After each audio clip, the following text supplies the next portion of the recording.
to the Pope Paul VI Learning Resource Center at the Catholic University of Eastern Africa.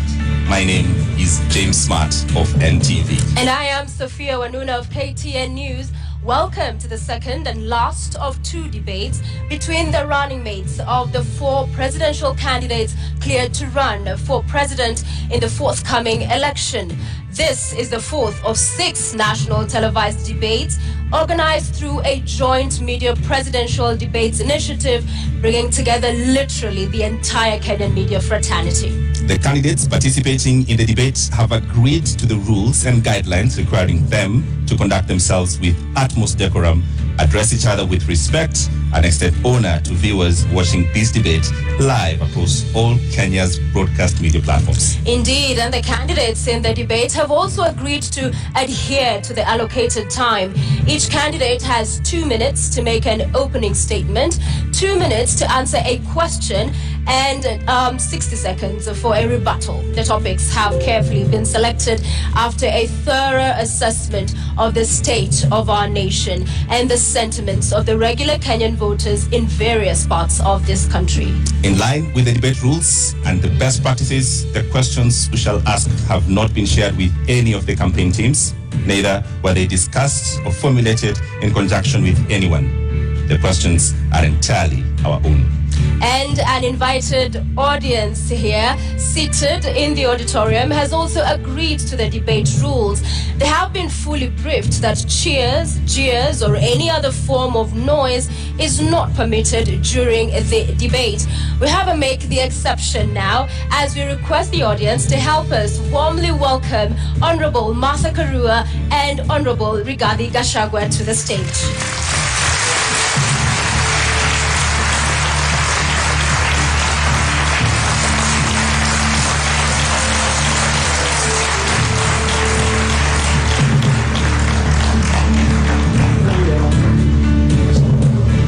Karibuni sana. Honorable Rigathi Gachagua occupying podium 1 in order of that balloting exercise we just witnessed a few moments ago. You have heard the rules of the debate, and we look forward to a fruitful engagement this evening. We'll begin with your opening statement, Mr. Gachagua, in 2 minutes. Thank you. My name is Rigathi Gachagua, born and brought up in the slopes of Mount Kenya, Heriga village 57 years ago. Family is the basic unit of society and the nation. Strong families make strong nations. I'm the head of a family, and it is my pleasure and privilege to introduce my family tonight, who are here with me. My wife of 35 years, Pastor Dorcas Wanjiku Rigathi, and my firstborn son, Kevin Gachagua, a software engineer, and my secondborn son, Dr. Keith Ikino, a medical doctor who helps me to run family business. Tonight is a defining moment for the people of Kenya. The people of Kenya are in anguish. They are in a state of helplessness. They have no food. They don't know where to get their next meal. They are devastated. They need hope. Tonight, I'll present the Kenya Kwanza plan on how we intend to turn around the economy of this country, put people where they belong, restore their dignity, put money in their pocket, and allow them to enjoy their dignity. I look forward to a very objective debate, no trivialities, issues, so that the people of Kenya have an opportunity to interrogate what we plan to do for them. Thank you very much. Thank you, Mr. Gachagua. Madam Martha Karua, karibu, now your 2 minutes for your opening statement. Thank you, Sophia.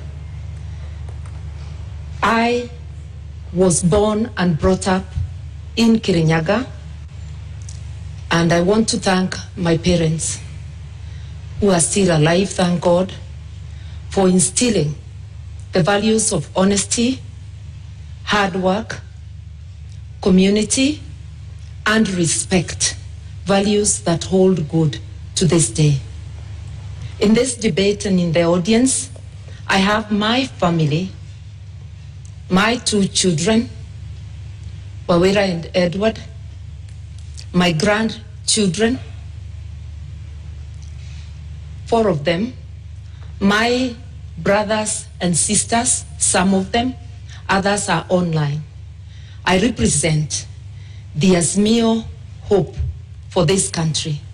Azimio, together with Kenyans of goodwill, is out to rescue this country from the stranglehold of corruption cartels. This country can't breathe.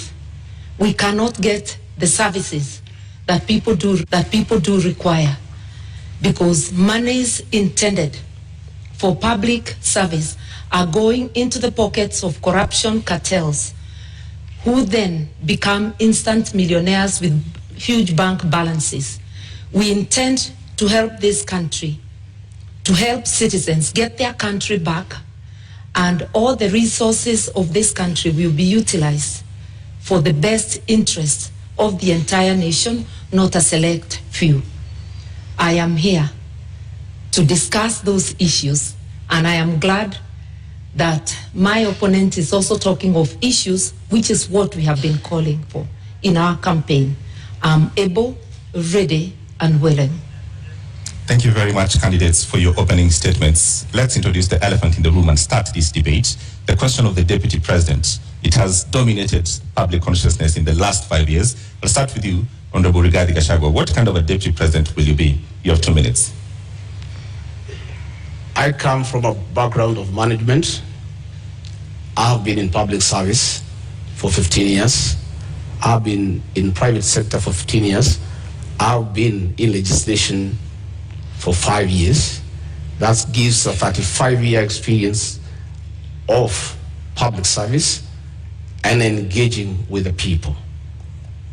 I am a hard-working man. I'm very passionate. I have zeal to serve. I'm an active man. I wake up early. I don't take alcohol. I have all the time and the commitment to put my all to serve the people of Kenya. I have a very good idea of what I need to do to assist my candidate, Dr. William Ruto, in the management of the affairs of this country, give him backup, be available, move around the country to implement development programs, listen to the people, be available to the people, because we have the bottom-up economic model. It's about the people. If you have noted, we have gone around the country in all the 47 counties and held economic forums, listened to the people, had very extensive consultative process of what the people of Kenya want from us, and that informed our manifesto. And we were not surprised that critics were saying our manifesto is too detailed and meticulous. It had to be, because it had to capture the issues, the aspirations of the Kenyan people, what they want us to do for them. And our manifesto is a clear plan that is informed by what the people of Kenya want us to do for them, to dignify them, to improve their quality of life, and to give them a chance to prevail and be men and women of substance. Thank you. Honorable Karua, the same question. What kind of a deputy president will you be? I'll be a deputy president who is respectful of the Constitution, of the people of Kenya, of my principle, and a person who will obey the rule of law and do the best to support my captain to deliver for this country. The oath of office dictates that the interests of the public are paramount in everything a government does.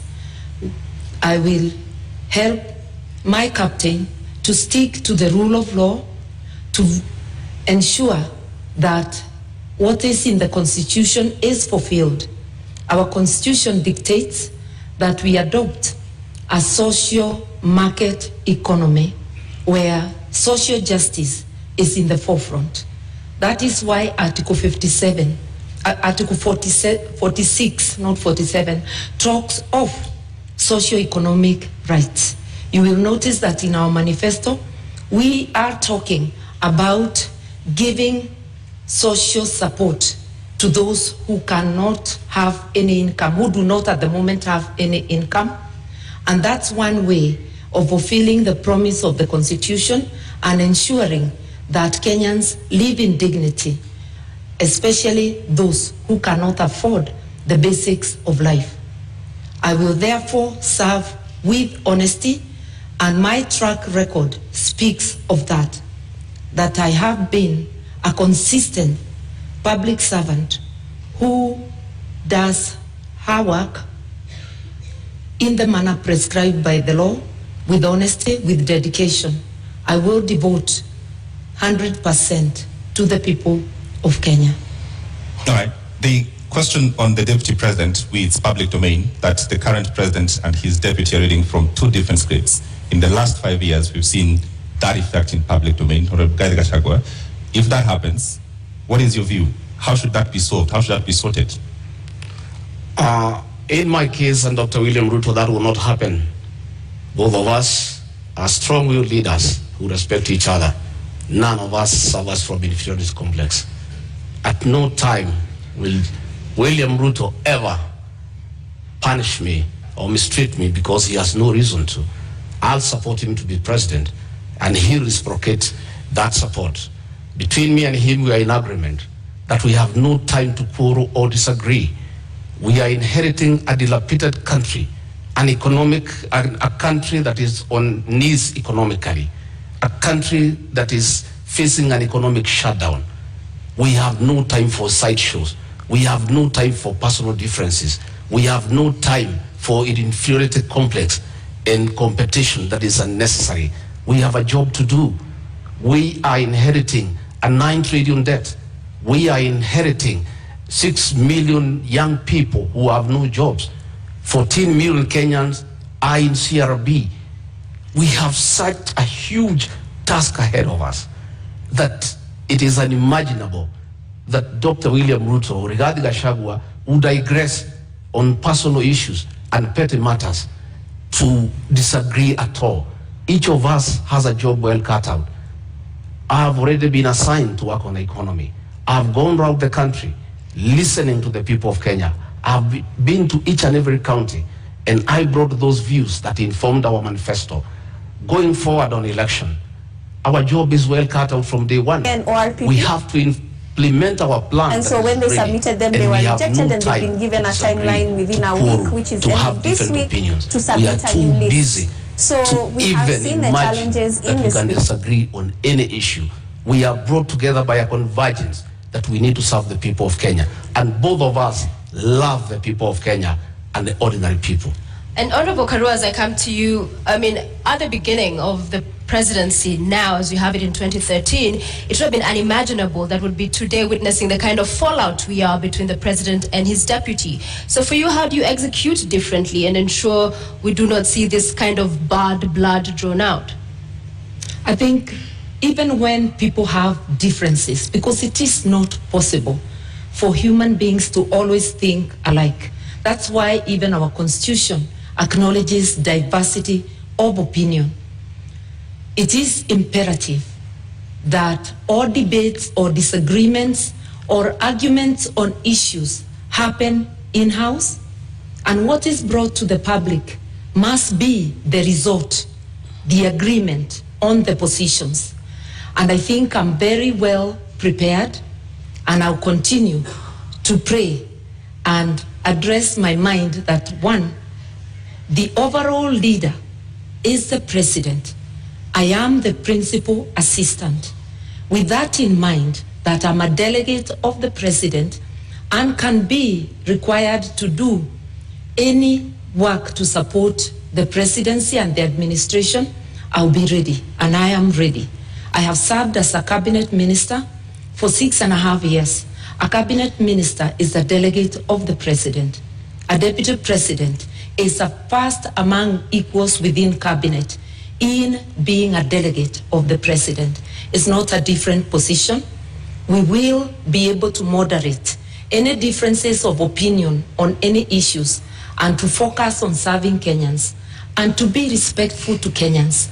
Arguing in public, calling each other names in public is not only a disgrace, it's also not respecting Kenyans who elected and put us in office. Yeah. So I will be very conscious, and I've been commenting on the current situation, which does not commend itself to anyone. Would you then perhaps going by the experience this country has gone through, in terms of the architecture of the Constitution, should we have a rethink, perhaps from an elective deputy president to an appointive one, so that if things do not work out for the sake of country, then the president has that latitude? 2 minutes. Nothing wrong with the architecture of the Constitution, something wrong with our behavior.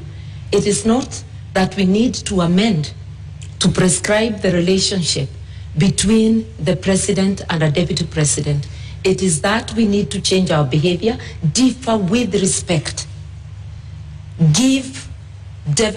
maintain deference for people who are above us, that even when you differ, the way you address them is in a way that tomorrow you can be able to once again sit and work together. And when it comes to my opponent saying that their manifesto or their plan was discussed by Kenyans, I want to remind Kenyans, Azimio was a product of a robust discussion, way ahead of anything our opponents have done. And my captain went around the country and he got Kenyans to express themselves, and that's how Azimio was born. That's how the agenda, the manifesto, was born. Consultative process as prescribed by the Constitution. We intend to continue with consultations, even in governance, because public participation is deeply embedded in the Constitution, which my principal and I fought so hard to put in place. All right, Honorable Guy, the same question. Supposing this were to happen, we've seen before and it's been part of our history, people call themselves brothers and friends and then they have a fallout. Supposing this were to happen, would you think it would be possible and great for us to have the deputy president be an appointive position so that the president has the leeway essentially to fire you? That is a hypothesis. I like to look at life from a positive perspective. I always look at a glass as half full, not half empty. I have no doubt in my mind that we are a formidable pair. We are a pair that has been brought together by a common convergence to serve the people of Kenya, to spearhead, chaperone, and implement the third liberation. That is the economic liberation for the people of Kenya. And what has brought us together is so important that no sideshows can come in between. The focus that is before us, the need to restore the dignity of the Kenyan people, is such an important aspect of our lives, of our leadership, that it is incomprehensible that we could think of having sideshows and things that are necessary. And by the way, the situation between President Uhuru Kenyatta and William Ruto has not been brought because of ideological differences. It has been brought because of inferiority complex. Right. People must allow strong leaders to prevail. And you shouldn't have a problem when your deputy is strong and sharp and focused. You should just be able to accommodate him and use that as a strength to serve the people of Kenya. Had President Uhuru Kenyatta, in a second term, allowed William Ruto to help him manage the affairs of this country, we will not be where we are today, where Kenyans have no food, where unga is at 250 shillings, that they have to run around to look for a package to try to deal with it to save this election on their part. If he had allowed Dr. William Ruto to help him like in the first term, all the stored projects will be going on. He should have used the strength of William Ruto and harness it and use it to augment his leadership and to strengthen it for the benefit of the people of Kenya. However, Honorable Rigathi, just quickly to follow up on that, we have seen Martha Karua in 2009, it was, resign after they disagreed with the president as a minister. You saw the former deputy governor Nairobi, when they could not work with the governor, again resign. So isn't it on principle that those who push for, if it doesn't work out? I don't think it is honorable to be a quitter. I think you must fight from within and pursue what you intended to do. When the Nairobi deputy governor quit, he left a vacuum in Nairobi, and that allowed President Uhuru Kenyatta to bring the military into the city. You know, because if he was there, the mess in Nairobi will not be. You cannot be a quitter. You must fight on. My sister, Mother Karua, quit President Mwai Kibaki's government when Kibaki needed him, when Kibaki was in trouble, when Raila Odinga was making life impossible for him. Mwai Kibaki needed Mother Karua. And at a time when Mother Karua needed to assist Mwai Kibaki, she quit. Mwai Kibaki is and has been the gentleman of Kenyan's politics, an amiable old man, a good man, a respectable man, a man who was listening to everybody. Any leader who could not work with Mwai Kibaki, I have serious doubt that leader can work with anybody else. Just a quick reminder to the audience in the auditorium, we did agree to a set of rules. Silence, please. No laughing, cheering, jeering. Let's just follow the conversation to allow us to have civil engagement and for understanding and hearing every of the candidates as they articulate their thoughts. Thank you very much, Ms. Karua. Response? For those who do not understand principle, they can never envisage resigning. But I do think it is dishonest to continue to take public salary, to take the privilege and all that goes with office when you know you can no longer deliver, either because of differences or because of other things.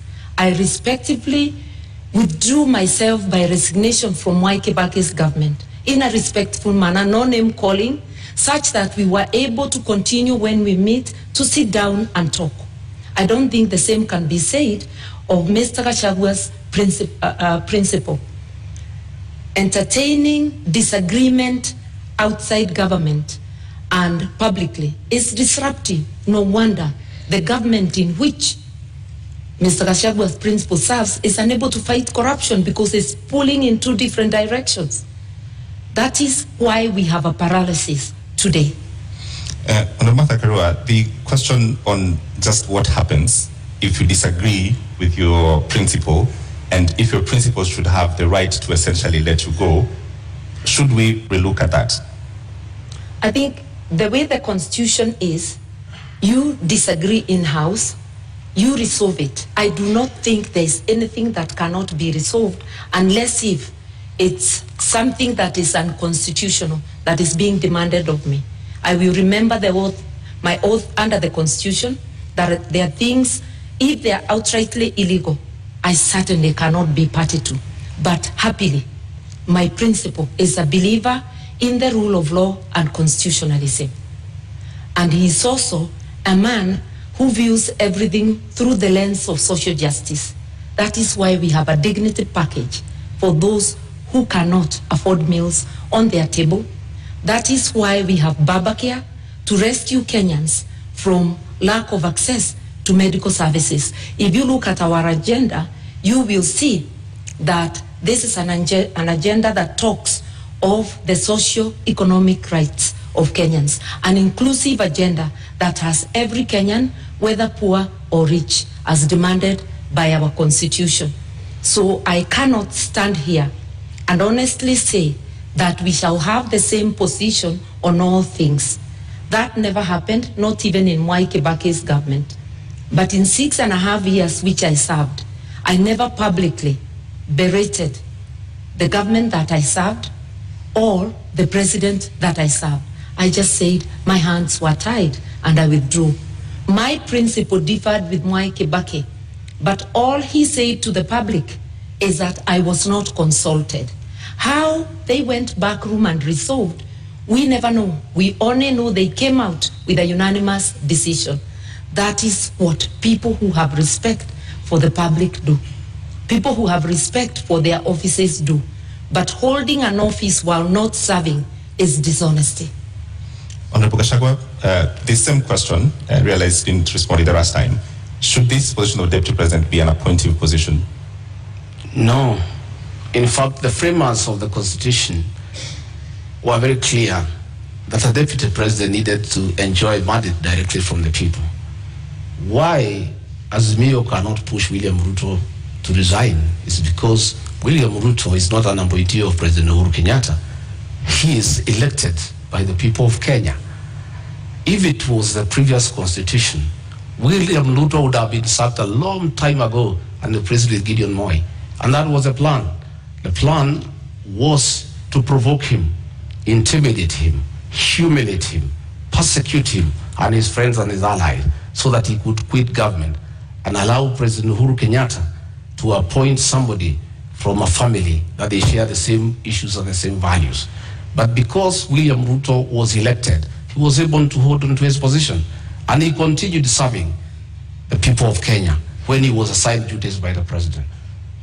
The duty he has been allocated all the time without failure is to welcome the president and the Nyayo National Stadium, and he has done it in style because that is the duty that has been allocated. He has gone ahead to chair IBEC because that one the president cannot deny him. It is there in the PMF Act. There's nothing the president would have done. But the president chose not to allocate him duties. And the president has been crying that since he did not allocate him duties, his government has come to a halt and nothing is going on. But he made a bet, he must lie on it. If you decide to chase your deputy away, a man who works hard, a man who knows what he's doing, and replace him with your friends, and then the country comes to a halt, you cannot go ahead crying that you have nobody to help you. He made that decision for his own reason. He wanted to push Ruto out, but Dr. Ruto stayed on because he enjoys a mandate from the people of Kenya. All right, Honorable Gachagua, Honorable Karua, I want us to move to the next topic this evening, leadership and integrity, fitness to hold office. I will begin with you, Honorable Karua, and in 2013, when you vied for presidency, you said, I do not share any values with the Prime Minister, then Raila Odinga, nor do I share his politics. Both he and the late Kibaki have been unable to root out corruption within their ranks. What has changed now that you're deputizing him? Indeed, the coalition government was unable to root out corruption in the second half. And I said so publicly many times. Raila Odinga was a presidential candidate in 2013. I too was a presidential candidate. My statement that they were unable to fight corruption did not indicate they are the ones individually perpetuating corruption. It meant there was corruption in government which they failed to act on. I believe that a combined ticket of Raila Odinga, Martha Karua will do the best to fight corruption. I resigned on principle because one of the things I felt let down on is the failure to tackle issues of graft. Raila was a prime minister, a co-principal, the president, the late President Kibaki was the first among equals as the president. Whatever dynamics, I do not know of. But it is recalled that shortly after that election, I worked with Raila. Na Kenya and I were friends of NASA, not NASA, of CORD. And we worked together until 2017 when I decided to run for governor and supported Jubilee. We have been able to work together, have a history of working together in our 30 years of being in active politics, and I know that his policies align with mine. I did mention that we both view our actions through the lens of social justice, and that is what has drawn me to work with him. Just a quick 1 minute, I will add you on your time that when you said I do not share any values, you've addressed the issue of corruption and graft, but you do not share any values and even agree on his brand of politics. What do you say to that? Because values, this is... As of that time, I felt I did not share anything with him. And remember, we were candidates. There is no way you will praise the other candidate. But I can assure you that it is not because I thought he personally was responsible of any wrongdoing, nor did I feel that President Kibaki was personally responsible. But there were rogues within government they failed to act on. And I felt my hands were tied in the performance of my duties. And therefore, as I campaigned for myself, I actually was saying, look, you've been unable to fight corruption, just like the Jubilee administration under President Uhuru Kenyatta and Dr. William Ruto. And they are still in government together up to now. And we saw Dr. Ruto attending cabinet a week ago. they've been unable to fight corruption. You can't hold one side of government and say the good one is mine and the bad one belongs to the other person. That's double speak. Honorable Gachagua, just a moment. I think Honorable Mother needs to come through to the people of Kenya on being consistent. Honorable Mother is on record saying that Raila Odinga and President Uhuru Kenyatta should retire together. Not a long time ago, she seems to have changed her mind that they shouldn't retire together. In fact, that President Uhuru Kenyatta should continue governing through proxy, and Raila Odinga should purport to govern as a proxy of Uhuru Kenyatta. At what time did she change her mind? Because it's on record, she went public to say that the two of them should retire together. Now, she is the running mate of Raila Odinga. She's a project of Uhuru Kenyatta. The two people she said they should retire together, she seems to have changed her mind. And it is my considered opinion, and I believe for many Kenyans, that being consistent is very important in leadership, especially the position she aspires. You need to be consistent. When you say this today, you must be able to live to it tomorrow. All right, I want to allow Martha to respond, but first I want to come back to you to give you another minute. A moment ago, you said that Gideon Moyo was supposed to be appointed. I want you to clear that up because, with all fairness, Gideon Moyo is not on this debate. Well, President Uhuru Kenyatta, the chairman of Azimio, in a meeting in State House a week ago, said that he nominated Martha Karua as his running mate to take care of his interests and that of his family.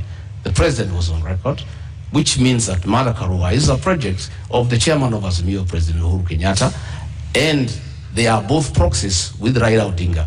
It is not me who said, it's President Uhuru Kenyatta who said. And previously I thought that Honorable Mother had been nominated as running mate by Raila Odinga.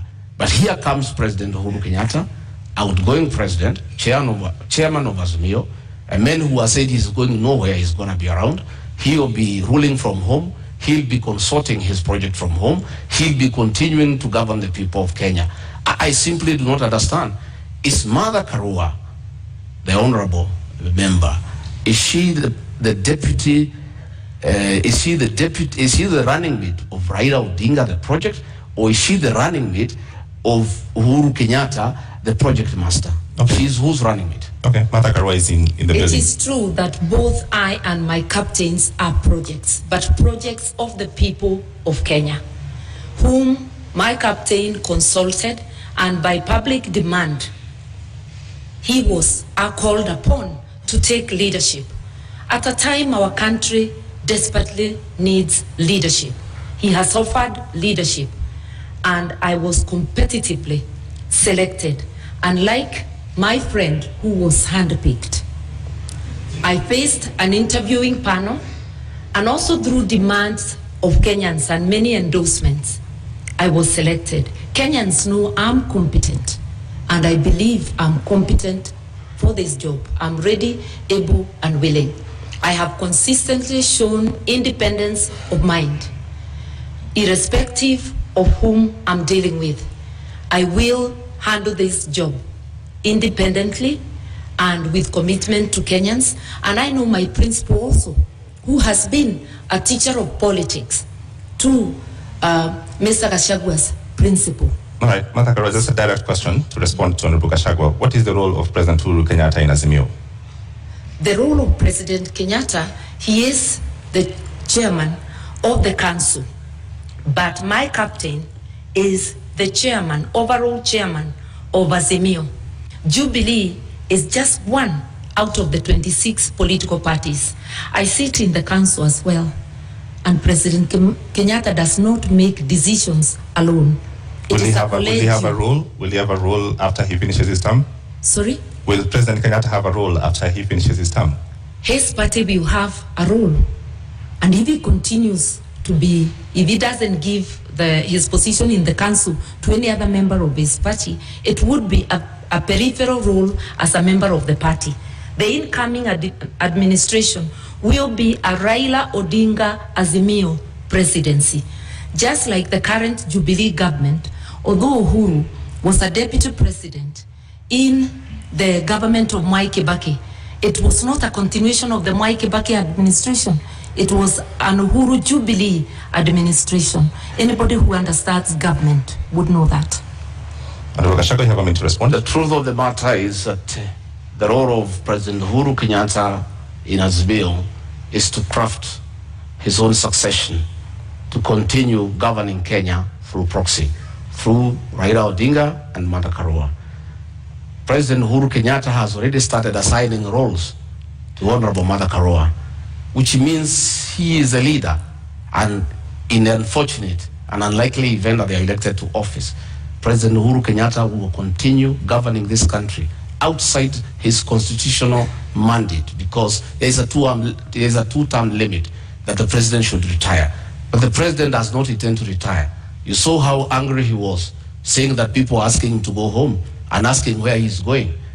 It looks like he doesn't remember that when he sought to be president for 10 years, he knew what 10 years is all about. He cannot complain that people are asking him to go. Nobody is asking him to go. It's the Constitution. But he's trying to circumvent the Constitution to plant a proxy government, to continue governing from outside State House through Raila Odinga and Martha Karua, so that he can continue protecting state capture and conflict of interest. And Martha Karua has already been assigned that role. He was on record that she is the one he has put there deliberately to protect his interests and that of his family. All right, Martha Karua. It is important to be truthful in this debate. President Kenyatta has not publicly or privately assigned me any role. I'm sure he knows that he cannot assign any role to a minister in an administration he does not have. The person who has assigned me a role as deputy and has declared the intention to appoint me as Minister for Justice and Constitutional Affairs, apart from being Deputy President, is the Right Honorable Raila Amolo Odinga. My colleagues and his captains' beef with the President should not make them use this forum or use us as candidates to fight the President. We represent the aspirations of Kenyans. And yes, Kenya needs rescue, but rescue from corruption cartels, which my colleague may know more about. On the 6th of June, Honorable Gachagua, during a Meet the People tour in your constituency, that's Madeira constituency, the people you represent there, you said that because you perceive the matter you're currently in court over to be a political witch hunt, if elected, you'd see to it that your accounts are unfrozen, build a mansion, and perhaps go ahead and throw a party in essence. Mr. Gachagua, isn't this tantamount to subversion of the cause of justice, an admission that you made in this sentiment? To start with, I'd like to tell Honorable Mother we are not here to fight President Uhuru Kenyatta. We are holding him to account on his utterances. He has said he's going nowhere. He's on record. That's not fighting him. He has said he assigned Martha Karua the role to jail people. I don't know how she'll do it. She's not a judge. She's not a court of law. That is the work of courts of law, to jail people. It's President Uhuru Kenyatta who has said so. He has said that she has put her there to take care of interests. It's his own record. I don't want to respond to dignify ridiculous accusations by social media. Social media people assigned by the state have been following me wherever I go in the Republic, including my homes, to listen to what I say and twist it. I told the people of Madeira, they asked me a question. Mr. Gachagua, you bought a farm here and you have started building a house. What happened? Now that you are going to be deputy president, are you still going to live here? I told them I stopped building the house because the state froze my accounts to intimidate me and to blackmail me to support the handshake. And that money is frozen. And I cannot use it. That is why the construction of a house stopped in this area. When the due process takes place and the courts will deliver justice to Rigathi Gachagua one day, and my accounts are frozen, I assure the people of that area that I'll come and complete that house and live with them. And I'll take time to allow them to come and visit me. They asked me a secondary question. As deputy president, will you allow us to come and sit with you? I said, yes, I'm a junior elder in this community. I'll have time to sit with my fellow men over food, over a drink, and we share in the African way. I say the women in this area will come and sit with Mama Gachagua and have kesha, because my wife is a pastor and she likes doing kesha. And the women wanted to know, will they be allowed to come to the home of the deputy president to have kesha with Mrs. Gachagua? I confirmed yes, I'll be deputy president, but I'm still the same old guy who hangs around here. A very generous person who spends all his time with the people. All right, Mr. Gachagua, you have a national audience. What is the source of the money that was frozen? Because that is the context. Pardon? What is the source of this money that was frozen? I have said many times that I'm a victim of blackmail by President Uhuru Kenyatta, whom I served as personal assistant. President Uhuru Kenyatta wanted me to abandon William Ruto and join him in fighting him, and I said no, because he didn't give me a good reason.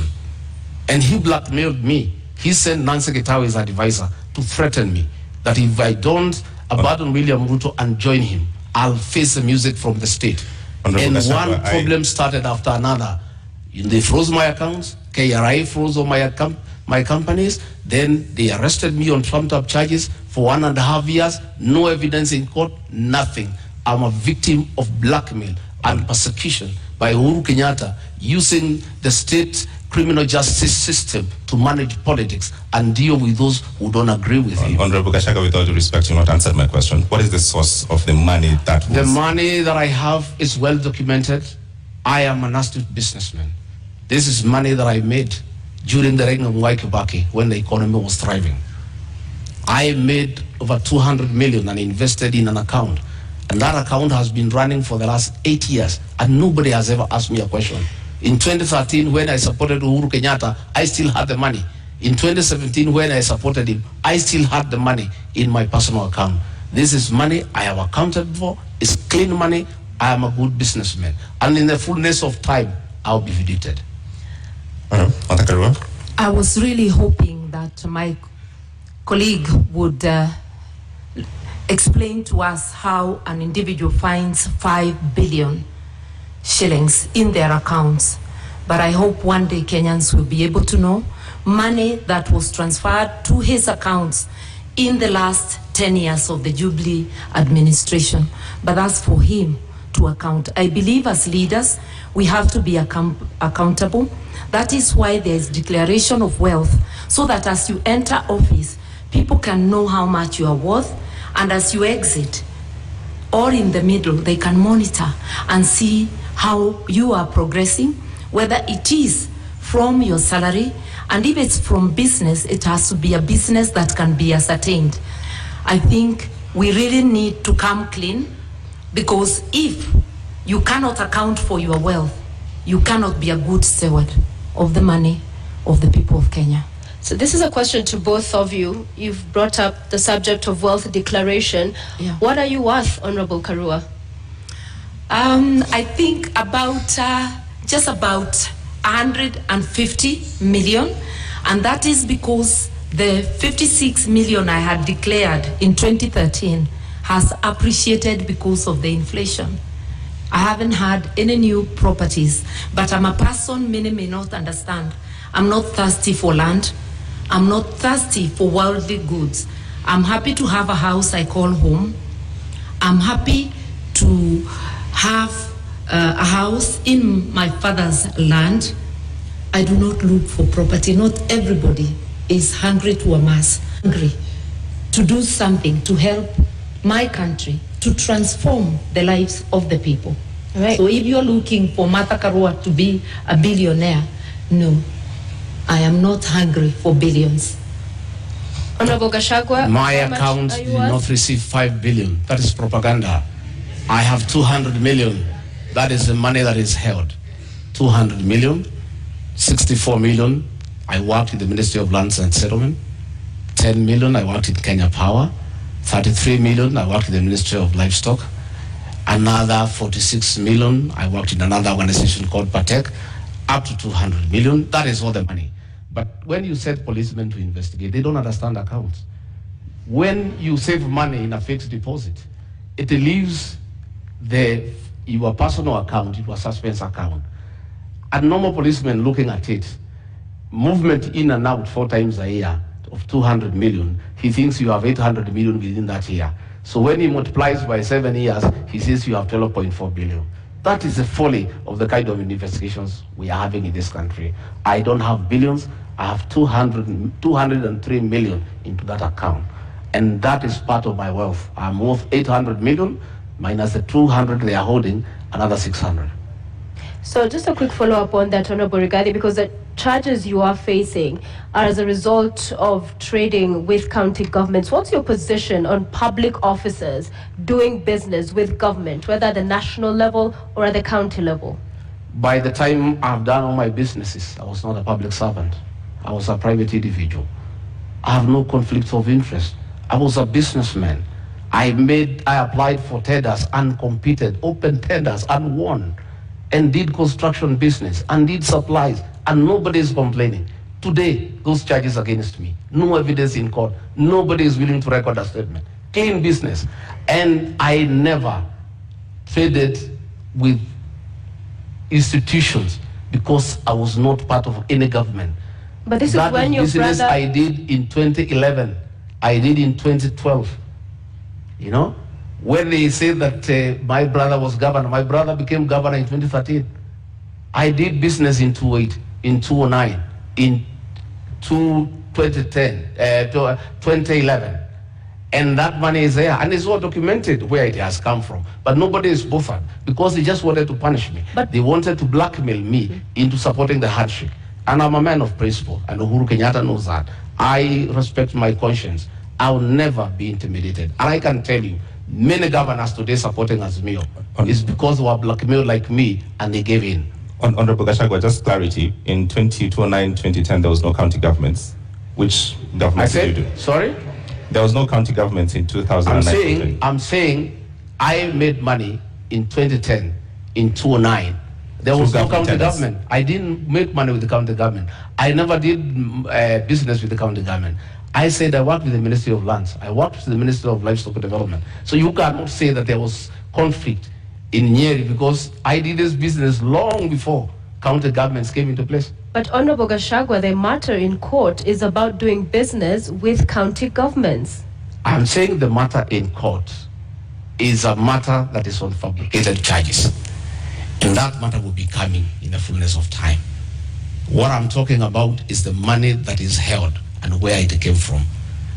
As to the allegations as the matter before court, there is nothing. It's absolute lies. There is nothing. And in the fullness of time, and that is why, even after sending 200 policemen to arrest me in Nyeri and drag me naked in front of my wife, in front of my workers, drive me to Nairobi, lock me for 4 days, 1.5 years later, not a shred of evidence, nothing. That is why the case has not taken off.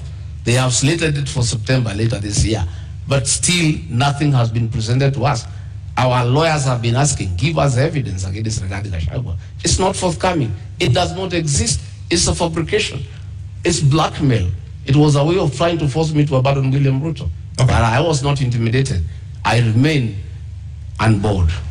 Okay, Honorable Karo, you have 2 minutes. An Azimio government will have a policy position that graft cases and all serious crime should be investigated and prosecuted within a given time, within 6 months to be specific, so that people like my colleague here, Mr. Gachagua, anybody charged with crime against the people, within 6 months, we ought to know whether they are guilty or not, so that people don't seek public office when having baggage of cases.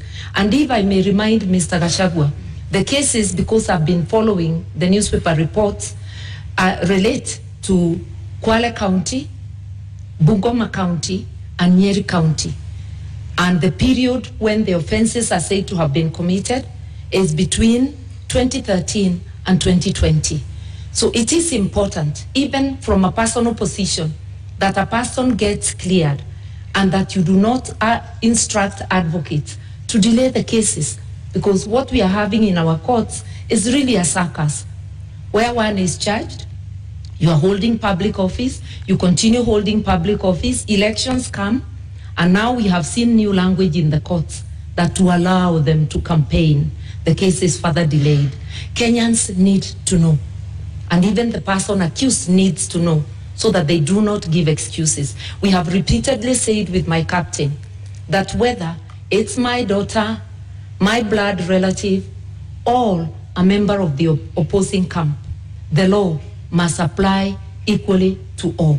And everybody must have a swift chance to clear their name in court or for the court to declare them guilty.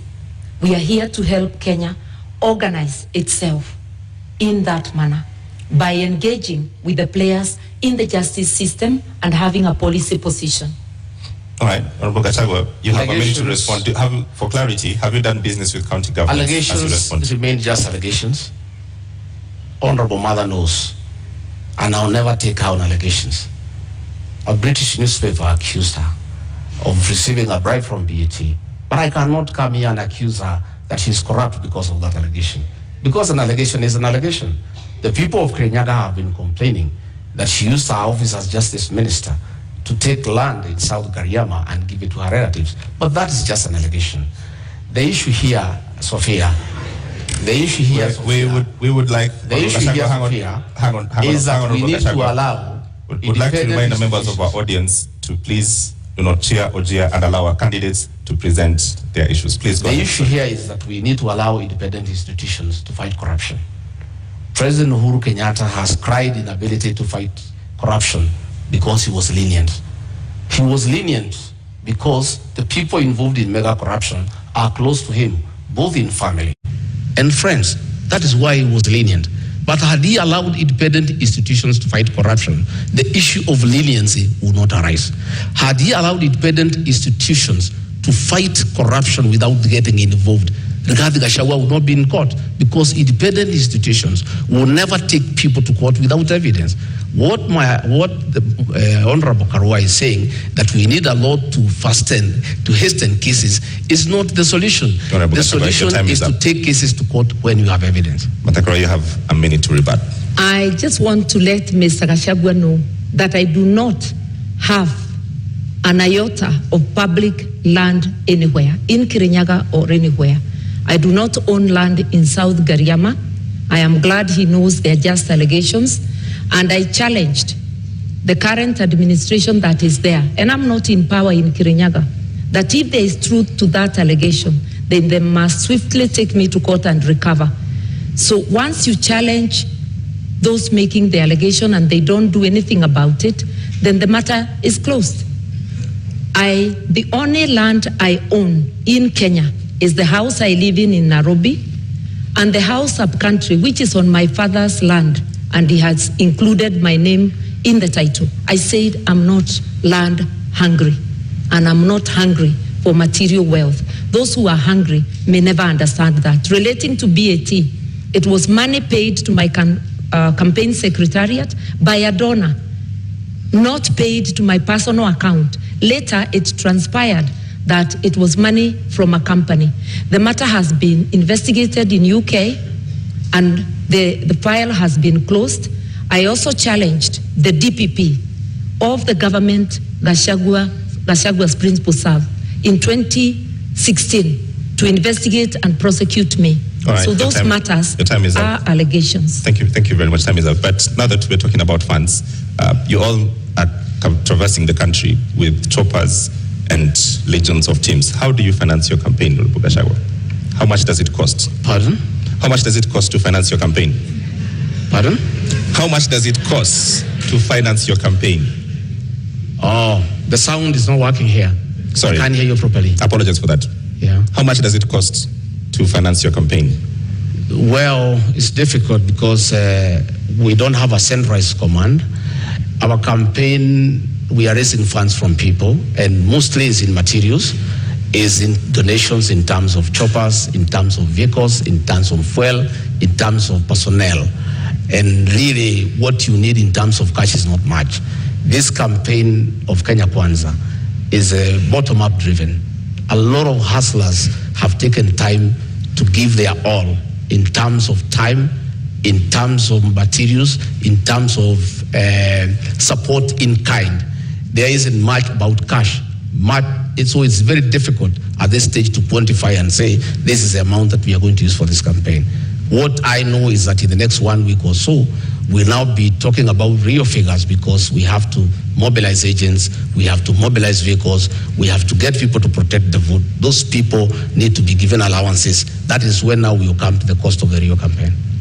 All right, Martha Karua, the same question. How do you finance your campaign? Through public donations in cash and kind. We had a fundraiser just the other Friday, but the donations are a continuous process. The Azimio campaign secretariat is keeping tab. My personal campaign organization, the New Dawn Trust, is also keeping tab of all donations coming to me. And it is the organization that had received the money you asked earlier for BAT. I do not mix campaign money with my own funds, because you have to maintain integrity even with donations. We have choppers donated. There is a chopper I personally use, which is a donation from a kind corporate friend. And we have many such donations. And I want to remind Kenyans, my captain, the Honorable Raila Amolo Odinga, has had choppers in his campaign even when he was out of government. Like the 2007, I think they flashed more choppers than the PNU side I was in that could have. He is a man known for his capability to mobilize resources, both human and financial, for campaign. And I'm very lucky to be his running mate. Talk to us, Honorable Gachagua, about corruption and election campaigns financing. A lot of opaqueness there, clearly, even from this engagement, and laws around politicians being accountable and there being an eye inside what's going on have not seen day of light. So what are your thoughts? Is there any nexus there? Well, campaigns and you really cannot control donations, because people support a certain candidate for a certain reason.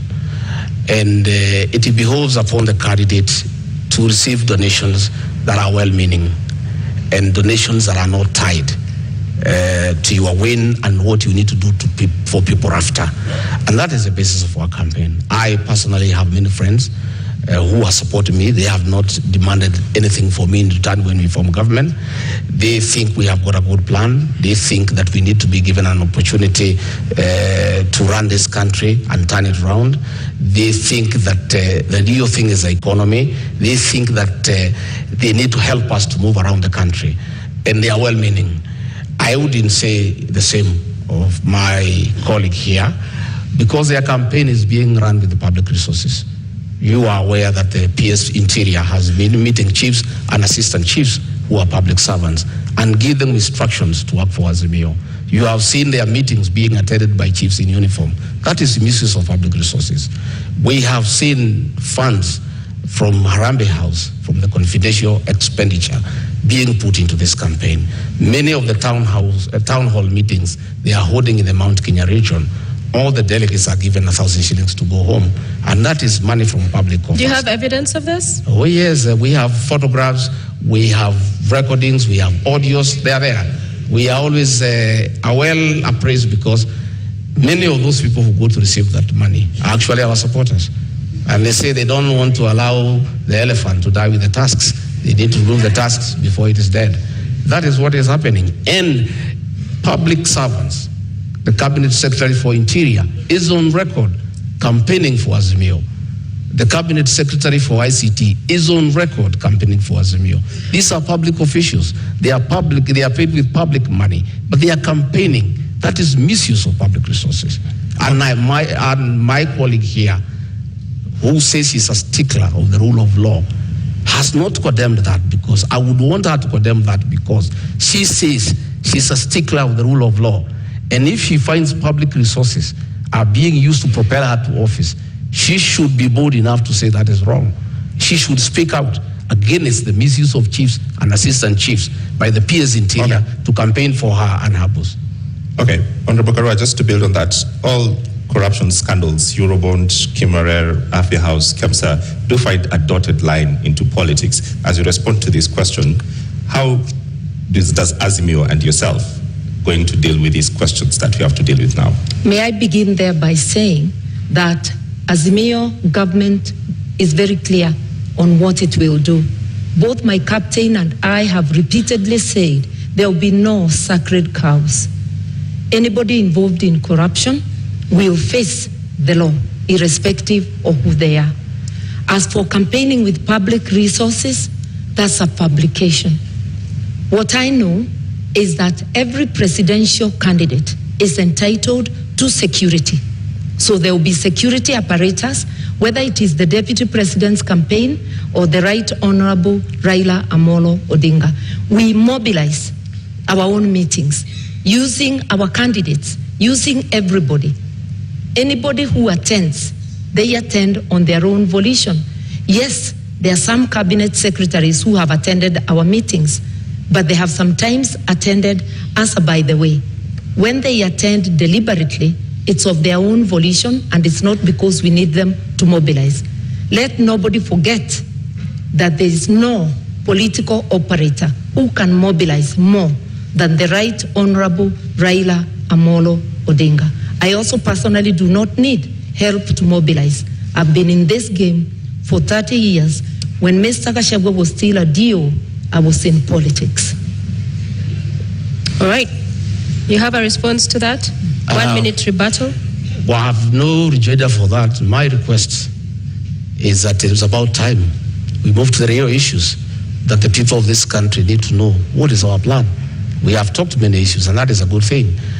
But the people of Kenya need to know, what does Rigathi Gachagua and William Ruto have for them? I'm hoping that debate will come around tonight, because it's important. Because many Kenyans are glued to the screens. They are waiting to hear. They want to know about health. They want to know about education. The public service wants to know about their issues. The police service wants to know about their issues. There are many people waiting. And I think, I am guessing, they must be getting information. Honorable Gachagua, we are getting to that. And corruption is a big issue in this country, where public resources... Corruption must be fought. And the real corruption is state capture and conflict of interest. What is state capture? State capture is where the people in power compete with citizens for scarce resources, where the people in power use their position to advantage themselves to get business unfairly, where people in power allocate resources to projects where they have an interest. I have an example. In the year 20, I want to tell you what is state capture and conflict of interest. This is Gazette Notice Legal number 1112, dated 26th June 2019. In the exercise of powers conferred by Section 106 of the Stamp Duty Act, the Cabinet Secretary of the National Treasury and Planning, on the recommendation of the Cabinet Secretary for Lands and Physical Planning, directs that the instruments executed in respect of the transactions relating to the merger of NIC, PLC, and Commercial Bank of Africa shall be exempt from the provisions of the Act by a single signature. These two companies owned by the first family were exempted from paying 350 million. These are rich banks who have made money from domestic borrowing. They have lent money to government. They are in Fuliza. The owners are the richest people in Kenya.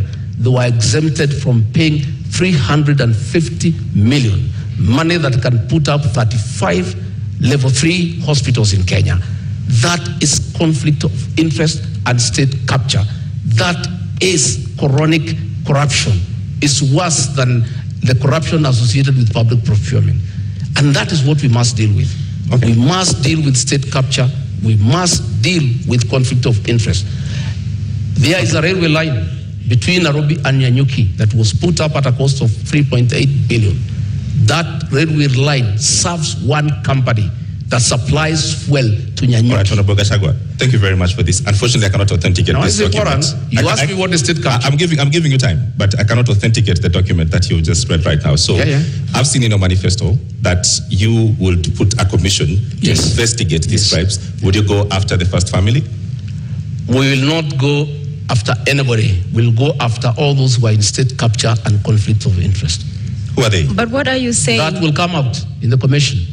I'm saying there will be a commission because the real corruption that we need to deal with, not what Honorable Mother is talking about, is state capture and conflict of interest, where the people in power have used their offices to usurp public resources to their advantage and to the disadvantage of the rest of Kenyans.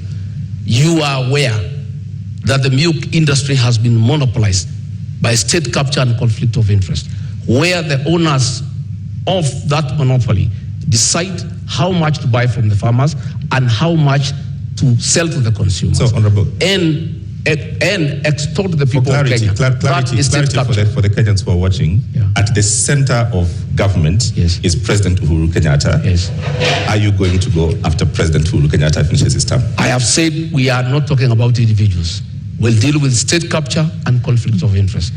Anybody who is involved in state capture and conflict of interest will be held to account. The first family, sir. So grab the bull by its horns. Don't perhaps cut around the issue. You are talking about the first family. So in essence, you are saying you will go after them. Isn't that? I am saying this is state capture. I've given you an example. You will feel for yourself what needs to happen. All right. And I am saying that is what we need to deal with. You know, state capture. And that is why the president will say he is lenient. He cannot deal with state capture. He cannot deal with conflict of interest. Okay. He can't. Thank you very much. I want to help Mr. Gachagua. State capture is the repurposing of the state to serve individuals rather than public good. And corruption cartels in this country, whoever they are, have strangled the country. I opened by saying Kenya can't breathe. Our health services, their money is taken. The money for agriculture, for fertilizer subsidies, money for building dams such as Kimwerel, Arol, Galana Kuraru, which was supposed to help Kenya feed itself. That is what state capture is about, that every penny intended for the public, a majority of it is ending up in people's pockets. This is not about families or individuals. It's cartels, and cartels are organized people, gangs of criminals, because what they are doing is committing crime. And you don't need a commission to punish crime. You just need serious law enforcement. And if you find roadblocks, that cases are taking too long, then Parliament can be used to do its work, to consider proposals from the government, to pass laws that fast-track such cases. We all know that election petition cases take 6 months. Why can't corruption cases similarly take such a period? That is the debate that must go to the National Assembly. Mr. Gachagua serves in the National Assembly. I have not heard him talk about corruption except when defending his own position in the case he's involved in. In contrast, I'm out of Parliament. I've been vocal, whether it's KEMSA, whether it's any other corruption. And I've also been vocal in upholding the rule of law and reminded my brother President Kenyatta that he cannot serve beyond his term, a position he holds at this moment, that he is going home.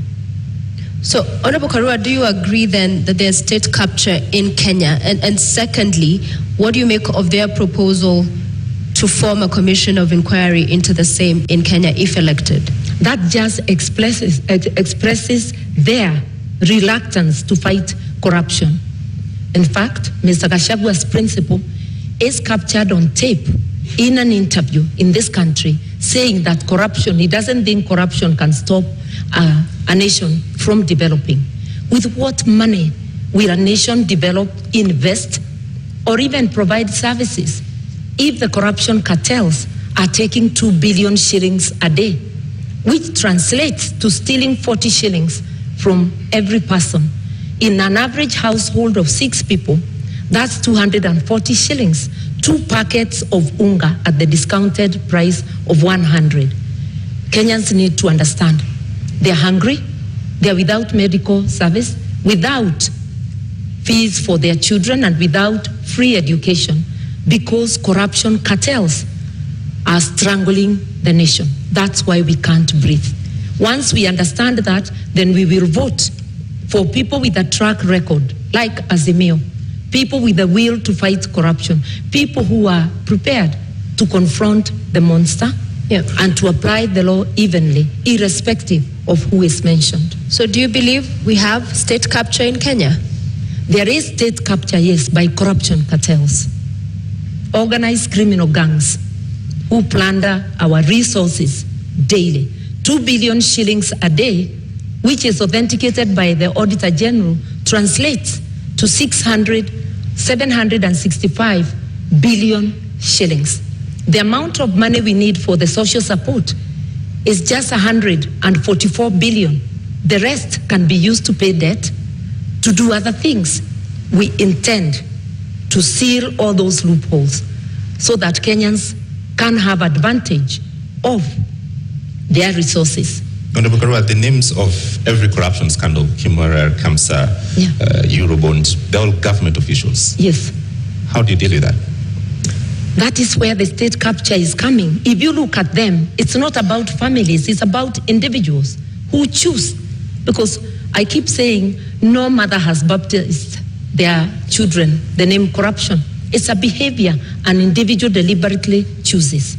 And state capture can even become a tool during elections where empty promises are given to entice Kenyans to further surrender their sovereignty to corruption cartels. I'm urging Kenyans to look at the track record of each of the formations that are seeking the presidency of this country. I am confident that a reasonable look at the candidates present, as Kenyans will commend themselves to vote for Azimio. And Azimio will do the jobs, not because we are perfect, but because we have the best track record and we do try and have tried before and done good work for Kenyans. All right, we have 2 minutes. I don't know. I don't know whether the Honorable Mother has taken time in their meetings with the chairman of Azimio to ask him. He said he's in charge of this country. He knows everything that goes on.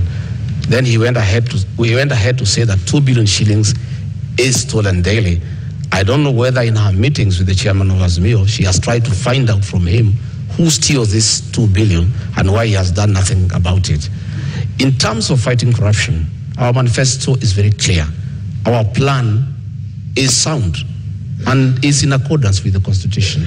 Our plan is to allow independent institutions that fight corruption to be really and truly independent by giving them that freedom and giving them resources and financial autonomy so that they receive instructions from nobody. On assuming government, we shall appoint the Inspector General of Police as the accounting officer of the National Police Service so that himself and the DCI have independence to do what they need to do on fighting crime and corruption without having to take instructions from anybody. Because you know, it is said, he who pays a piper calls the tune.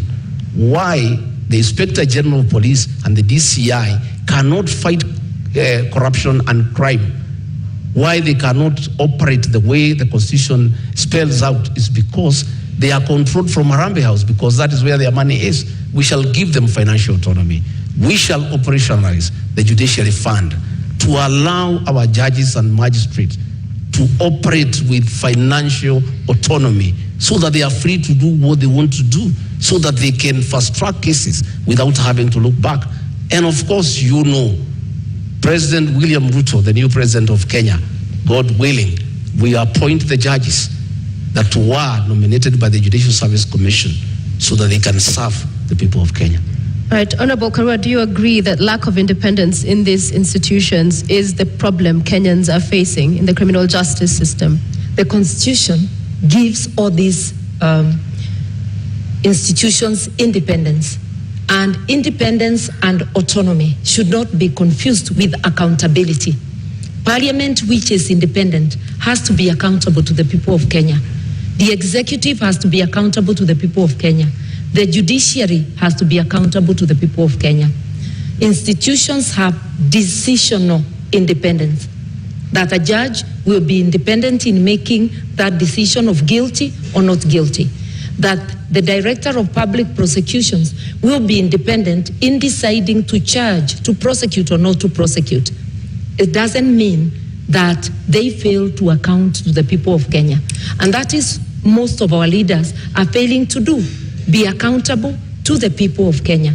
You go to office to do your own business, where you will find that quite a number of people who are parliamentarians are trading with the counties, are trading with the government. So who is the watchdog of the people?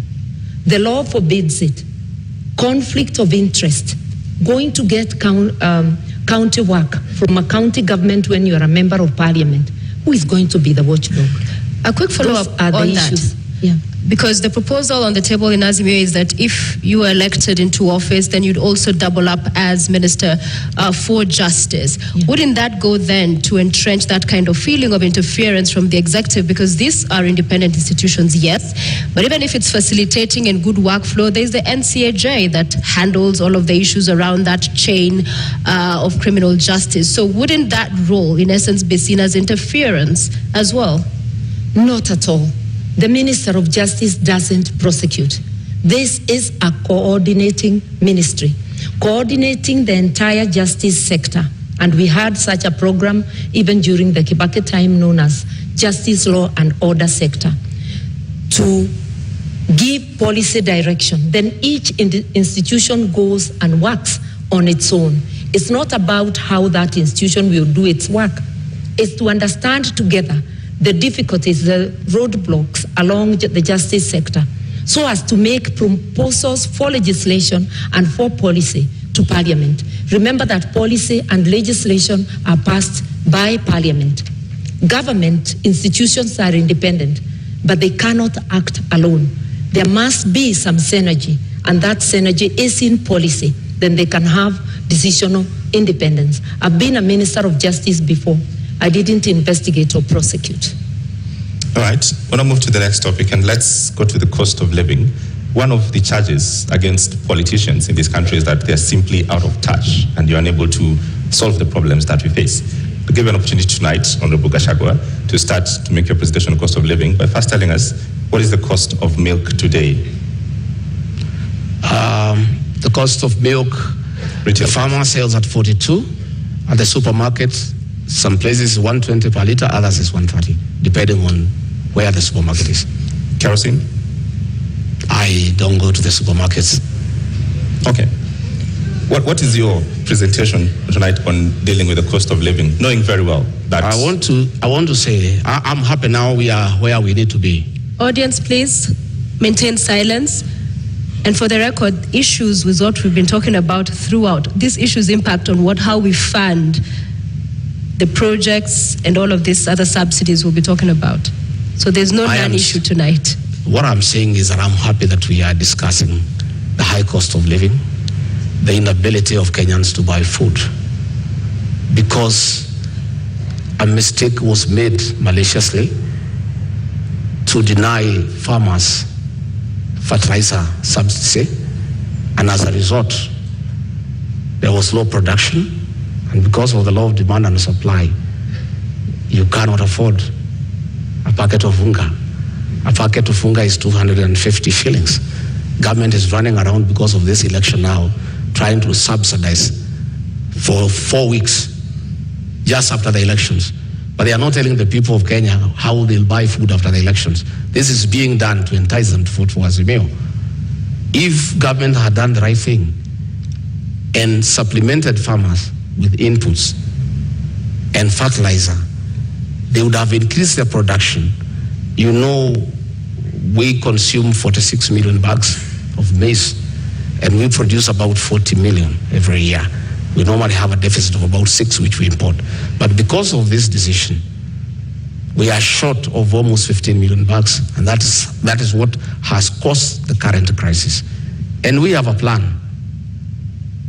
On our first month in office, we intend to bring down the cost of fertilizer from 6,700 to 2,500. That is DAP.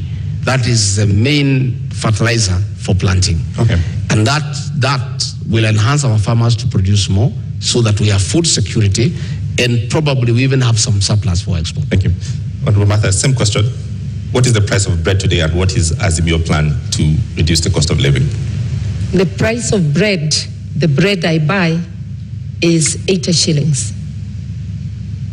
But there are various type of loaves, so I will not pretend to know what each loaf is costing. But I know that the price of foodstuffs, of essential commodities, has gone up, and the fuel prices are generally the trigger that gets them high, coupled with corruption. My friend, Mr. Gachagua, is talking of giving their government giving fertilizer subsidies. He is in Jubilee and therefore part of Jubilee government. He is in Parliament courtesy of Jubilee, but he doesn't know that currently the Jubilee government has a fertilizer subsidy and a bag is retailing at 2,900. The only problem is with the distribution, because the cartels are making sure that they buy most of it. Only a paltry gets to the farmers. It's again sold at the higher price. For us, the first, second, and third agenda is to fight corruption.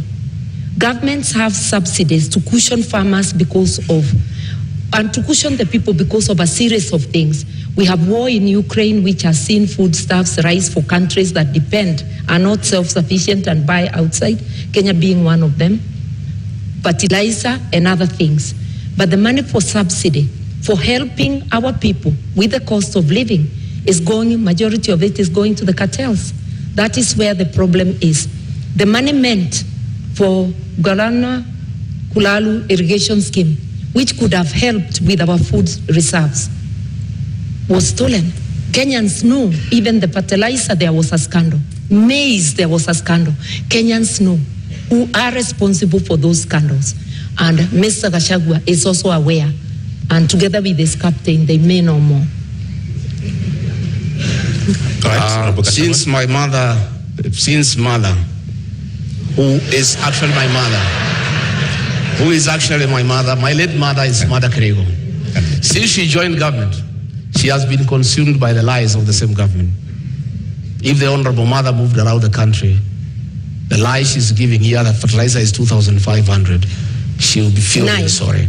If she went around to Kemunye, her hometown in Gishogo, the cost of DAP is 6,700.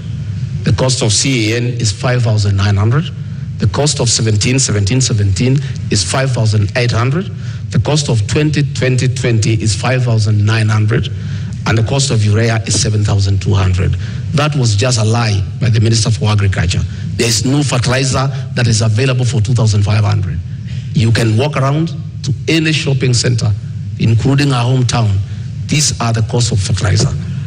And I want to say, let us stop deceit and lying to the people of Kenya on national television. When my sister here, Mother, tells the people, farmers, that fertilizer is 2,500, they start having very serious doubts about her credibility as a future deputy president. Because if she can come here on national television and give prices that are not true, when people are suffering, when people cannot buy fertilizer, her credibility is put into question.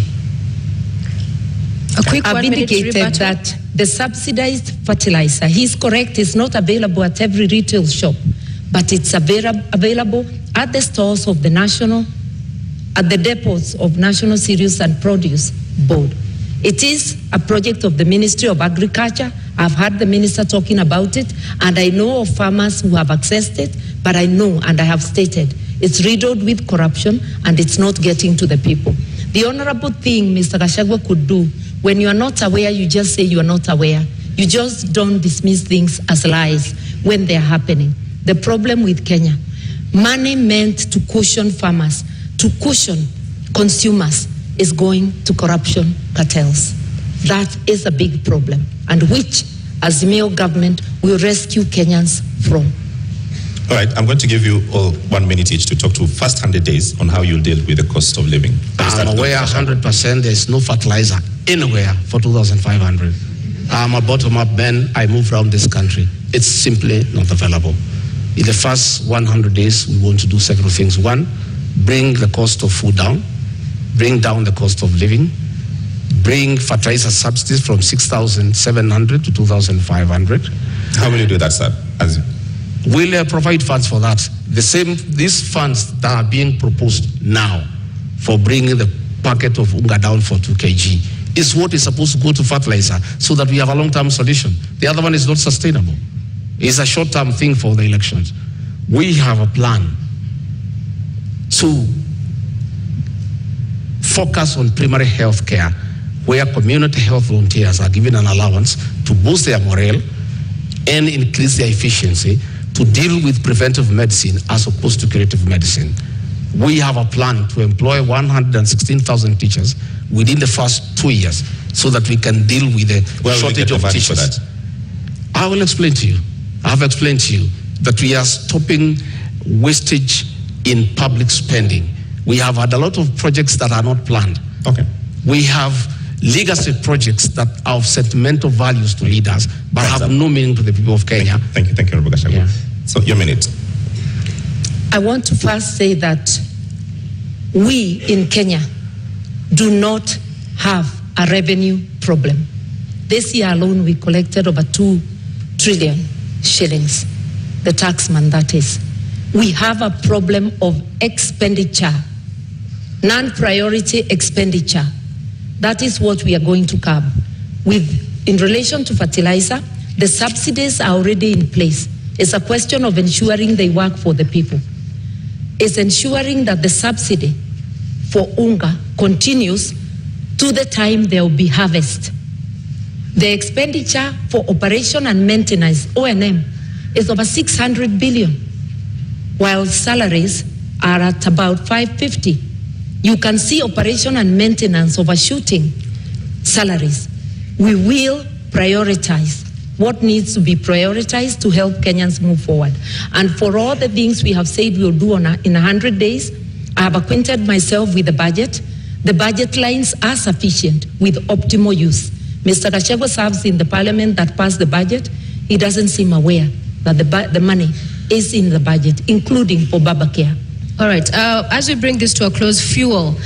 The subsidy there expires next month, the same as the one we've seen on unga. We'll give you a minute each because Kenya Kwanza, you are proposing to set up a legal framework to ring-fence the fuel stabilization fund. IMF, World Bank says stabilization funds are inefficient and regressive. Azimio, on the other hand, you're talking about reviewing the taxes and levies on petroleum products. So different positions here. So 100 days, you come into office and there's all of this mess going on and the cost of living continues to be up. In 1 minute, what is unique about this legal framework that you will do with the stabilization fund that hasn't happened so far? We have money available in the budget. We have money that has been put for projects that are not a priority. And that is the money that you need to inject quickly before you can even look at the legal frameworks on assuming government. And that is possible. Because you look at the Ministry of Agriculture, we have some 50 billion there.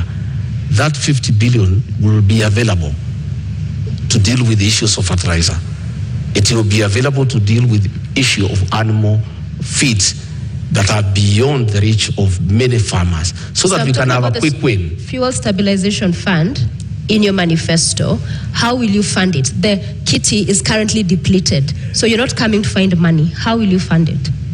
We have said that we are going to expand our tax base. Once we put the Hustlers Fund of 50 billion and we give to the people down there at the down of the pyramid, we enlarge the people who are paying tax and will have more revenue. And this is the money that will be available to the people of Kenya. Number two, we are talking about the issue of domestic borrowing. We are paying 600 million every year as interest from domestic borrowing. Once we stop that domestic borrowing, this money that is going for interest every month will be available for this one. I'm glad he adopts my position that there's money in the budget, but that's as far as we go together. We part on how to do it. We will ensure that there is fiscal discipline so that non-priority spending is dropped and we go to priority spending. And I've given example of operation and maintenance, which is at 600 billion, while salaries are less than that. That is totally unacceptable. We will also fight corruption because money for fuel subsidies, there are a lot of cartels in the energy sector. We understand this. We will target those places and press the areas we need to press to immediately stop the leakage. Within 100 days, we will be able to do this and much more. We have actually been looking on what we need to do on day one, because Kenyans are not going to be patient. They are already suffering. They cannot wait for commissions to be formed. They need actions. Right. Azimio is ready to go. Ladies and gentlemen, our 90 minutes debate is up. It's time for our closing statements. And we begin with you, Honorable Rigathi. You have your 2 minutes starting now. Thank you very much. I want to ask the people of Kenya to give us a chance to sort them out and put money in their pocket. We want to ask the people of Kenya to give us a chance to empower the small business people by giving them affordable credit to be able to expand their businesses. I want to ask all those people with pending bills to know that in the first 90 days, we shall float a bond for 500 billion to pay all the pending bills so that their homes are not auctioned. And by action, that 500 billion, by injecting into the economy, it will spice up the economy. I want to tell the people of Kenya, by giving us a chance, we shall look at the terms of service for the public service and the police who are suffering and who need to work when they are comfortable. I want to tell the people of Kenya to give us a chance to bring reforms to the NHIF program so that every Kenyan has an NHIF card, so that when you go to hospital, you are able to be treated and go home free. I want to ask the people to know, the people of Kenya, that William Ruto and I have a plan for them. I want them to give us an opportunity to work around this economy, to spearhead the third liberation, that is to bring economic changes so that we can create wealth. We can make the people of Kenya wealthy. We can give every Kenyan an opportunity to make a living. We can give every Kenyan an opportunity to make and live a good life.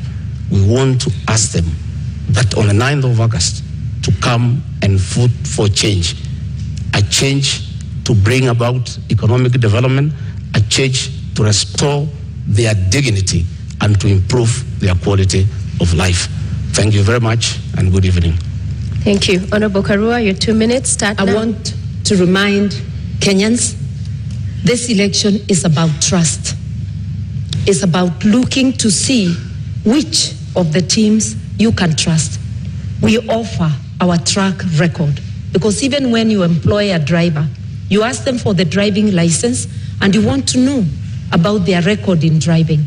We are asking you to critically examine the teams, and if you do so dispassionately, you will come to a conclusion. I know that Azimio is the team. We will not form commissions to fight corruption. We'll go directly for the jugular of corruption cartels, apply the law across the board. And while we agree that there is need to review salaries in view of the cost of living, it's very easy to promise heaven without fighting corruption, without physical discipline, non-priority spending being cut out. That is not possible. But in our Zekana, with an Azimio government, we are going to do this, and together with Kenyans participating and helping us to fight corruption, we will be able to deliver our agenda to you, the 100 days agenda, and each item to reboot the economy so that Kenyans can have a decent life. While we wait to reboot the economy, for you who is unable to put food on the table, rescue is on the way. Within 3 weeks, you put an Azimio government in place, we are going to be able to send to the 2 million families that do not have any means of survival a 6,000 shilling package, which also will act as a stimulus to the economy because it gives purchasing power to 2 million families, which is like 8 million people within the country. Rescue is on the way. All right. We shall finally have our country back. Vote Azimio. All right, thank you very much, Honorable Martha Karua. Honorable Rigathi Gachagua, we've come to the end of our Deputy Presidential Debate 2022. I invite you to shake hands. Thank you very much. Well done, very well. Thank you very much.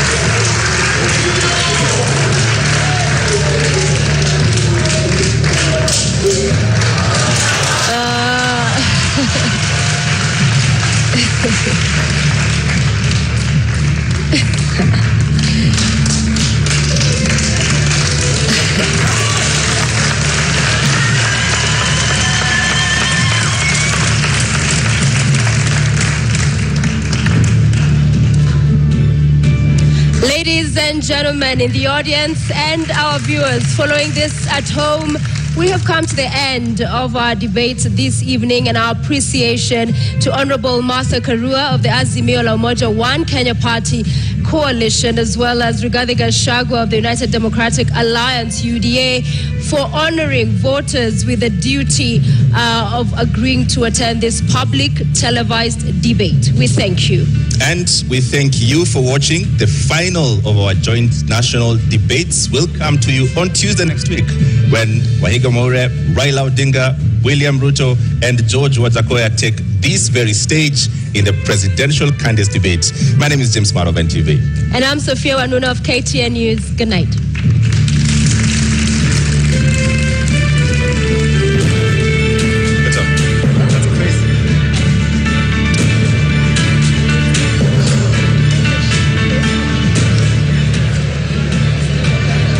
What is that? And thank you all for tuning in to the Deputy Presidential Debates. Just moments after the second debate has ended. Prof, direct to you. Are you impressed? Were your issues addressed? Yeah, thank you, Trevor. I think. Thank you very much.